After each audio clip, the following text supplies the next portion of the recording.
Hello everyone and welcome back to this series where we are analyzing games on the African Individual Chess Championship.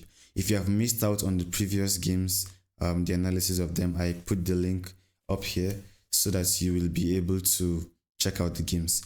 Today's game is played between Deborah Quickpen and Women's International Master February. And in the previous video, we looked at the review of the tournament, and up until round 6, February has had an unbeaten streak. She won all of her opponents, won all of her games. She had a rating performance of 2600, while Deborah Quickpen was on 4 points. She won 4 of her games, and she is ranked number 4 as well in the tournament. She's 12 years old and she's playing very, very well in the tournament. So let's look at this game and then let's see whether February is going to maintain her unbeaten streak or Quickpen is going to show us who's the boss. Alright, so the game started with c4, the English opening, and then e5. We had pawn to g2 to g3, and then knight to f6. We had bishop to g2 and then d5. This is the normal opening move, the normal opening line. Pawn takes on d5, knight takes on d5, and then now knight to c3, the reversed dragon variation. We had knight back to b5, and then now pawn to d3. We had bishop to e7, and then knight to f3. We had knight to c6, and then bishop to e3. And knight to c6 is the last book move of this variation, and the line continues with moves like pawn to a3, so you can put your queen on c2, or you just castle and then you play bishop to e3 later on. But then we had bishop to e3 first, and then we had bishop to e6. We have castles, short castle, and then we had pawn to f6. Now normally you're not even advised to move your f pawn, right? But this looks like the Sicilian defense. And in the Sicilian, it looks like the reversed Sicilian, and in that line you want to play your pawn to f3, in this case now f6, so you stop any ideas of the knight and the bishop attacking that side. But then the engine preferred f5 to try to play in the center or attack the f4 square, but then pawn to f6 anyways. And then we had rook to c1. This one was played. Then we had short castle. We had queen to c2, and again, before you play queen to c2, it's good to consider moves like knight to b4, so you play a3 to stop the knight from moving to b4 before you play queen to c2. But then we had queen to c2 anyways, and the problem with this is that after knight to b4, you have to move back to to b1 to defend the pawn, because the pawn has been hit twice with the knight and the bishop. So it will make you move your queen more than once, which you don't want to do, right? So we had instead of knight to b4 now, black played knight to d4, and this is like kind of a mistake, because now you are giving white a lot of options. Obviously you can't pick with the knights, because then you lose to a fork on your knight and bishop, and then you're moving your knights like many times. You should focus more on like developing your pieces, right? So knight to d4 was played, and then we had bishop takes on d4, pawn takes on d4, and then now knight to e4, putting the knight in the center of the board and also escaping from the attack. So we had pawn to c6, stopping and like the queen's attack on the c7 square, blocking the queen from getting to the c7 square. Then we had knight to c5, attacking the bishop and attacking the pawn on b7. So here you don't really have much options. If you choose to defend with your rook or with your queen, then you just lose your bishop, right? And if you choose to go back with the bishop, then you're just underdeveloping your piece, which you want to keep developed. So it will waste a lot of time to defend with the bishop. That's why bishop takes on c5 was played, and it's the only like move that keeps black very much into the game. So we had queen takes back on c5, and then now bishop takes on a2. We had knight takes on d4, and then bishop back to d5. Now the engine did not really like bishop to d5. It preferred bishop to f7 because after bishop to d5, white played pawn to e4, and if the bishop was on f7, then pawn to e4 won't be very relevant in the position. But now because bishop is on d5, pawn to d4 works, and then now you have to go back to f7. So we had bishop back to f7, and then we had rook f to d1, improving the position of the rook. We had knight to d7, attacking the queen, queen back to c3, and then queen to b6. Queen to b6, thus improving the position of the queen. We had knight to f5, and then rook f to d8. So after rook f to d8, we had, sorry, it's white to play. We had knight to d6, attacking the bishop, or putting the knight on the better square than it was on f5. So we had queen to b3, offering the queen exchange. And in this position, you have to ask yourself as white, what do I really want to exchange the queen? The queens. If you just exchange the queen, then you have this kind of position where there's really not much happening on the board. White doesn't really have a way to continue the game, right? The advantage it's not very clear anymore, right? So so after queen to b3, after queen to, sorry, no, here we had pawn to d4. What? I think I made a mistake on the, okay, after rook f to d8, we had pawn to d4 before knight to d6, and then we had queen to b3, and then it's the same thing. You have to ask yourself whether you really want to exchange queens. If you exchange the queens, then you'll get into the position like this where there's really no much advantage for white anymore in the position. You have to start looking for the knight is going to be chased backwards. If you move here, then you're going to kind of start getting trapped in the position, right? So so after queen to b3 was played, the knight went to d6 now instead, right? So after knight to d6, she's trying to create maybe tactical opportunities for white, right? So we had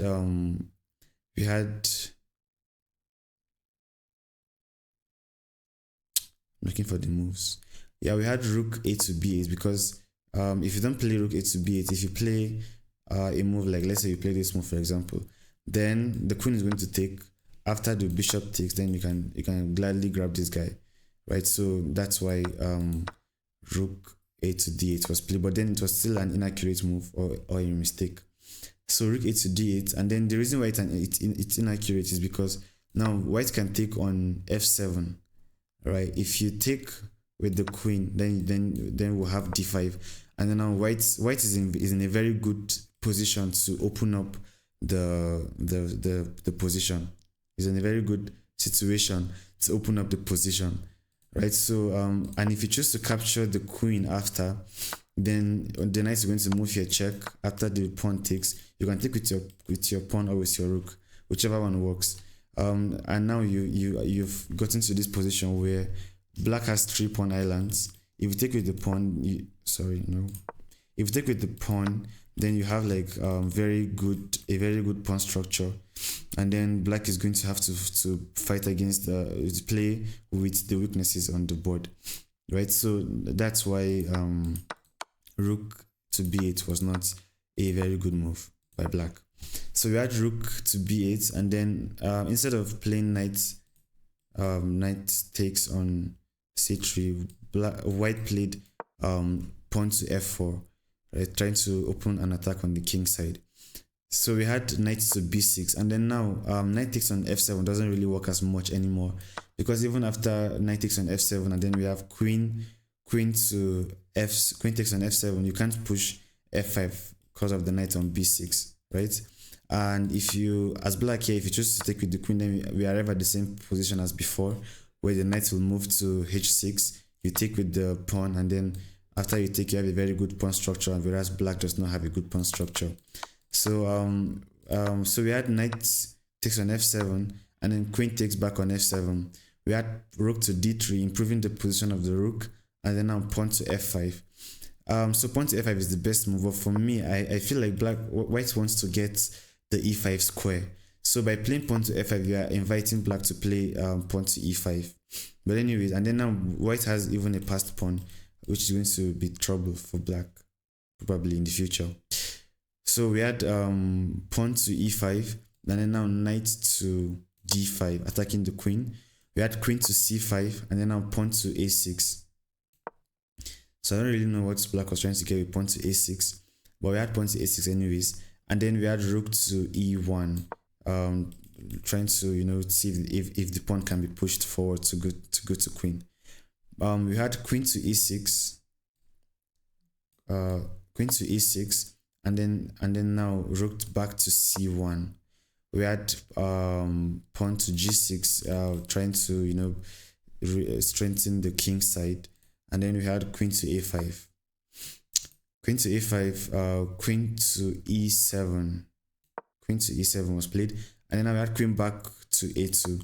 Trying to maximize the pin of the king and the knight. So we had king to g7.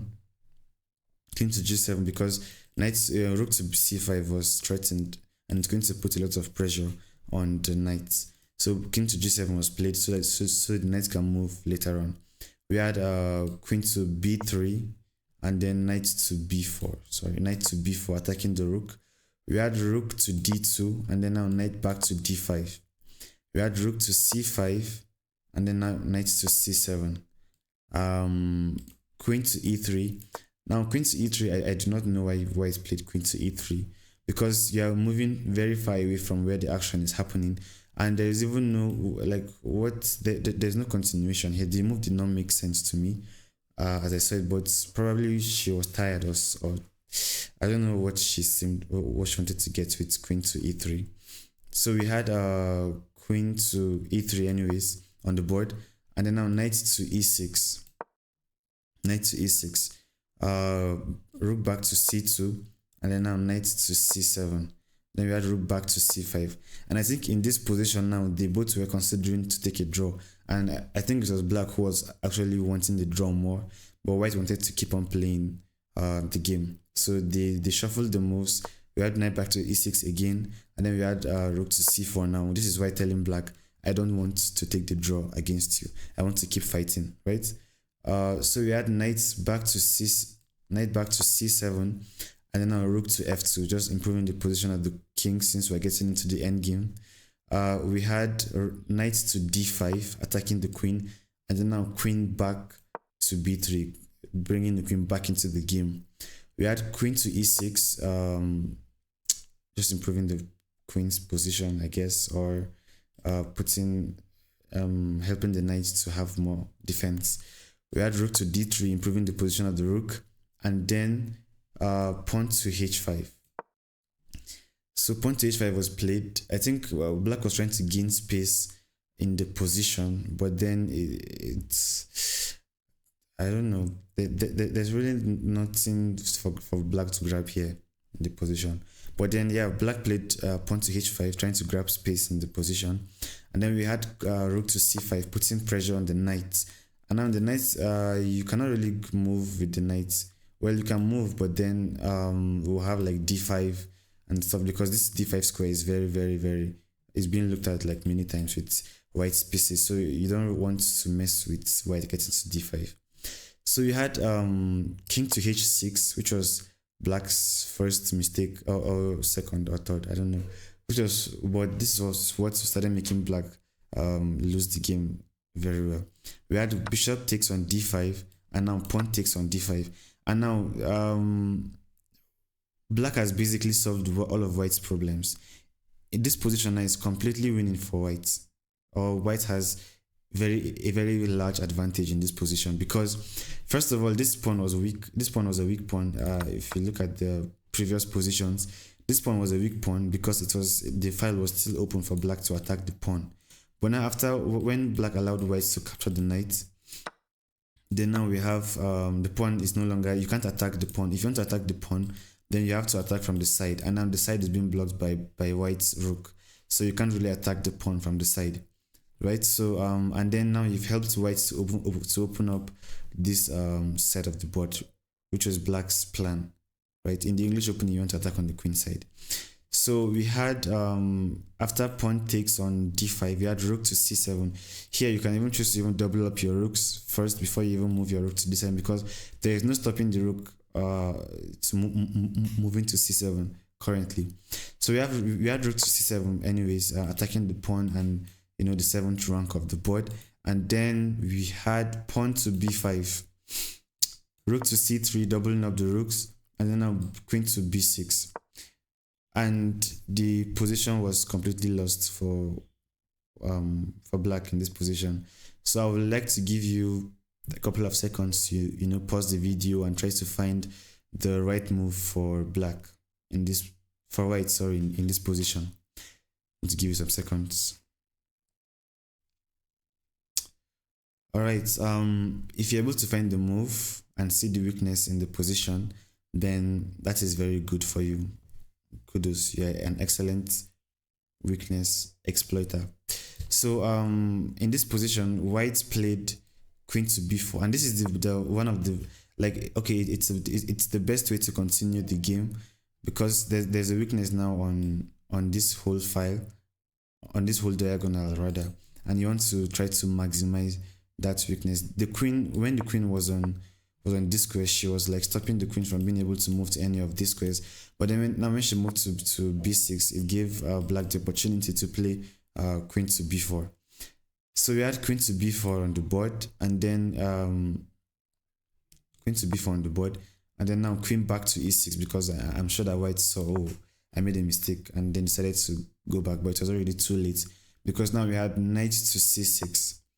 And now you can begin to see how white is beginning to win the position. You can pick up this pawn later. You can put pressure on the king side. You can put your queen on this square and try to get a checkmate or something like that, right? So we had rook to c6, and then now queen to e8. Queen to e8. We had queen to c5. Just to show you how wonderful the position is. Queen to c5 is threatening to move to this square, so there's really not much that black can do to save the position. We had pawn to a5, and then now bishop to a7, and then now we had queen to g8, because you don't want to get checkmated on the next move. So we had queen to g8, and then now queen takes on a5. Well, queen takes on a5 is not very liked by the engine. I don't really know why. The engine preferred queen back to c5. And then if the queen goes to f8, then you play queen to c2. But I mean, I don't really see what the plan is here. Is the plan to keep on pushing the pawn, or what? I don't really see the plan here. That's why I don't really understand why the computer preferred this variation. So we had queen takes on a5, and then now pawn to b4, which is, I mean, your king is under attack, and then you're pushing your pawn. Well, there's nothing that black will do in this position. That's why that was played. And then you're also opening up for the queen to move back to c5 freely. So we had queen to c5 in the position, and then pawn to b3. And in this position, white has a checkmate in a couple of moves. So I want you to find the best move for white in this position. Again, I think we have one more after this one, safe. But we'll try to pause the video and find the best move for white. Okay, if you're able to find the move, that is a very good. You found the move twice. That means you're actually paying attention. You'll see that the queen can get to e7, and then there will be a checkmate threatened here. And well, black doesn't really have much to do.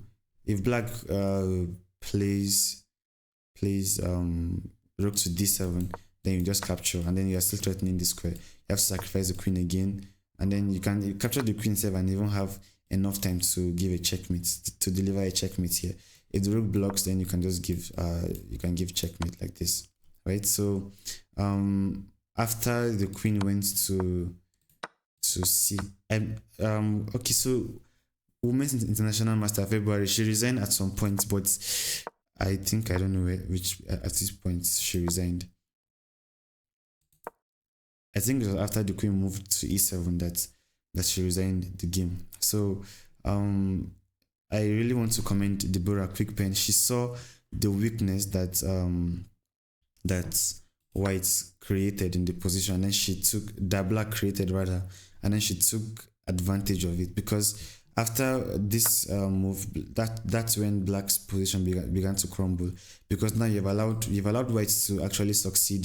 You've allowed whites to cover up their weaknesses, and then have the opportunity to attack your own weaknesses, right? So kudos to Deborah Quickpen. Based on the review of chess.com, she played with an accuracy of 91%, while February played with an accuracy of 81%. The move accuracy was 2400, while for white, and then for black it was 2050. And the middle game was played very accurately by white. So that's that for that about the games. I hope you enjoyed this analysis. If you want me to analyze any game in the tournament, you can drop the you can tell me the game. Just tell me the round and then the people who played in the round, and then I will look at the game and see if I can analyze the game. Thank you once again for watching. If you enjoyed the video, please give me a like and subscribe for more content. I will see you in the next one.